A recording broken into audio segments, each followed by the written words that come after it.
This is Kevin with the Compulsive Investor. I just got my new stove delivered. Got it just in time. I'll tell you a story.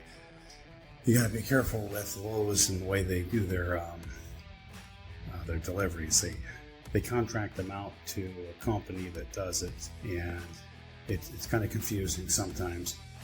I never know when the appliances are supposed to be delivered. They're supposed to be within a certain 4-hour period, but they're always off. So I don't know if it's the connection with something, the timing that updates in the app or what. I don't know. They just started doing this with their Lowe's app. So I went into the app last night and saw that it was supposed to be delivered at 8 to noon time slot. So I planned on that, and I got up early and was about to head out the door and saw the time was changed to the noon to 4. And I've got an appointment this afternoon. I can't do the noon to 4. So I went into Lowe's to try to change that. And while I was in there, they looked it up.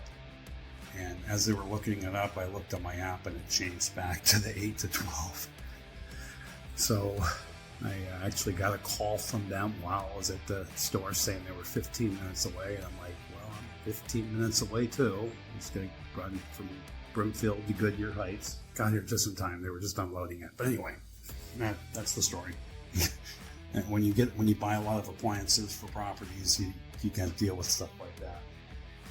This is my new paint scheme. Not completely done in here yet. This is a 2-bedroom upstairs unit in Goodyear Heights. It has this nice little bay window. This year was not there. I added this board. It was just the wall board before. And I rented it out a couple times before, and that was always getting torn up because it didn't have any solid protection. So I put a board on it this time, painted it my white trim semi-gloss, just like I do on the trim everywhere else. So, but they're nice because you can cook and put something up there for the kids to eat, take in the living room or whatever. You can put a couple bar stools over there if you want to sit and eat beer or have breakfast, whatever. It's a small kitchen, so it's like there's not much room for a table anyway, so that works good for that. I put all new ceiling fans in my properties. They're all the same fan. I get it from Lowe's. I don't know the model number off the top of my head, but they work really well, and they're flush mount, so I pretty much put them anywhere.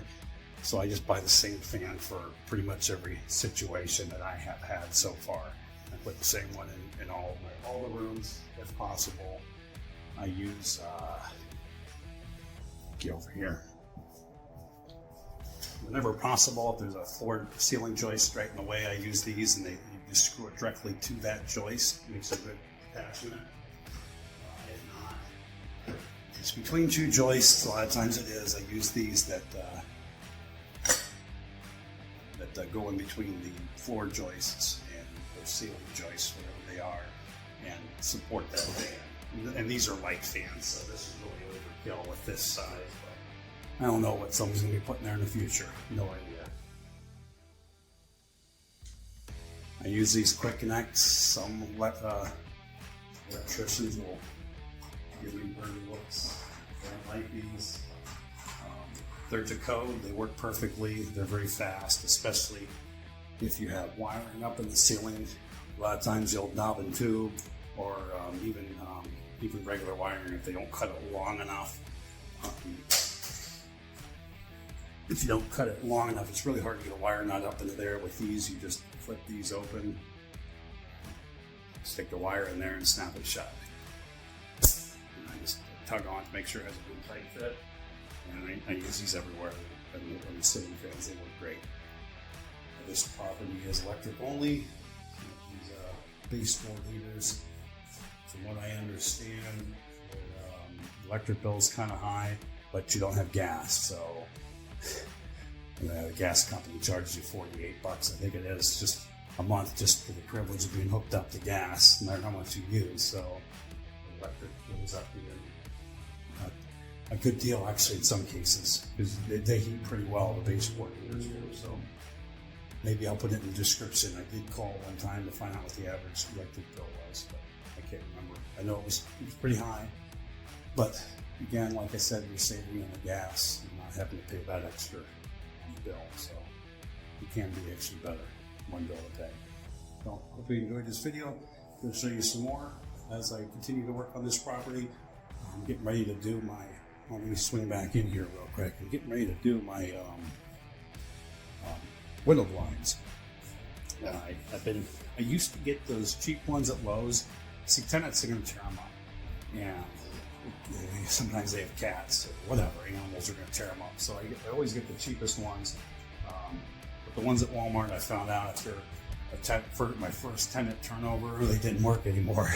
They don't go back up. So these are the cordless ones. So I started getting these at Menards, and so far so good. They tend to be really sturdy. They go up real quick. They're cordless. But you can just tell by the design they feel more durable than those ones I got at Walmart. I got these at Menards. And they're pretty much, I think they're a buck or two more than the ones at Walmart. The average one I use is the 30-inch one that fits most windows, and I think it's like $8 or $9, something like that. Plus you get a rebate with them. So I'm liking Menards more and more. So anyway, the first thing I do, I'll show you when I open this up later, but first thing I do is I take out the old hardware and throw it away. Because the old screws, they're very difficult to work with. Let me show you what I use. I use these self-tap screws.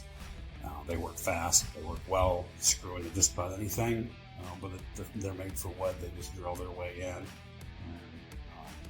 they work so much better than the hardware that comes with those blinds. So I just throw that hardware out and use these just to attach them to the windowsill, upper part of the window. Hope you've enjoyed this video. Again, this is Kevin with The Compulsive Investor.